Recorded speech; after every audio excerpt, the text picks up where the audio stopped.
gut health. We are what we eat. Good morning. Thank you for watching the videos. I really appreciate it.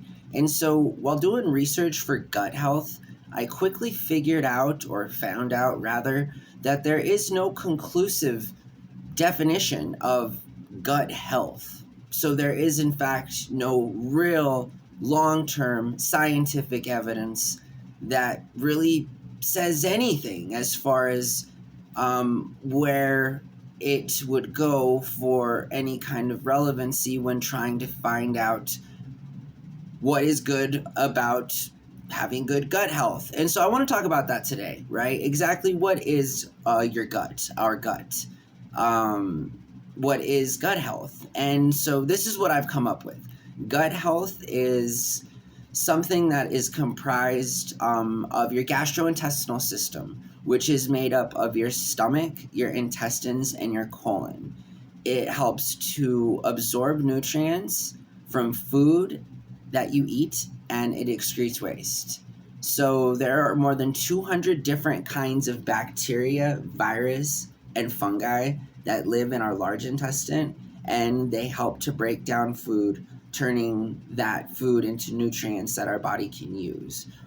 It's important to note that gut health can impact both our physical and mental health. And I mean, think about how obvious that is, or like common sense, right? And going back to like, we are what we eat. Oftentimes, our feelings, or how we feel physically, is oftentimes, I'd argue, just perfectly in direct correlation to what we eat and how that food makes us feel and how our body reacts to that food. And so there are different kinds of examples. And again, I brought up and kind of was a little bit sarcastic with the whole not being able to find an entire discipline dedicated or categorized to specific gut health, or what exactly gut health means in terms of a collective agreed upon scientifically based theory or whatever, so that it can be studied in depth. And so I think that sometimes things aren't studied because maybe they're probably like a conflict of interest, right? In terms of how food is made and how it's sold to us, and how there's little to no nutrition in any of it, arguably, and how that is probably a leading contributor to why there are so many unhealthy people in America, especially, again, it could be either with mental health problems or physically, right?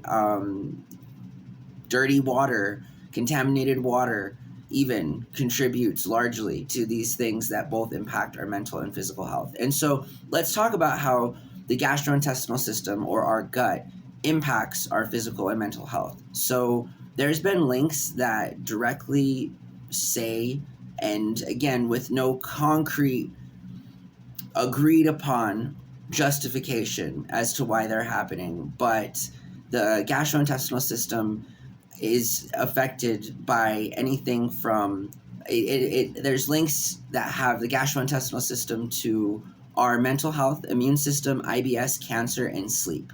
And so we know that if we have a good gastrointestinal system and our gut health is working as it should be, then our immune system is good, our mental health is as good as it can be, irritable bowel syndrome is uncommon, cancer is not as common, and you get better sleep.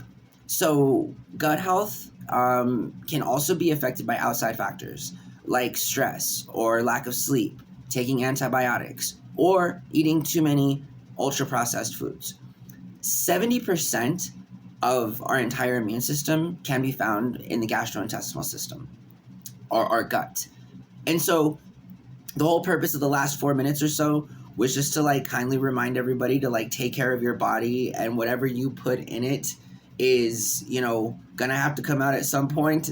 And whether or not that food is processed, or if, it could be a perpetual cycle of never really winning. So, you got to start out with taking care of your gut and following your gut. There's something to all of these little sayings or whatever, right? But again, We are what we eat, and it is important to recognize, and for the future, and for those of us that are younger, like in their 20s, to do long-term studies and research on and agree upon a definition for what we can all say is our gut and or our gut health, so that we can better fix ourselves to be the healthiest people that we can be.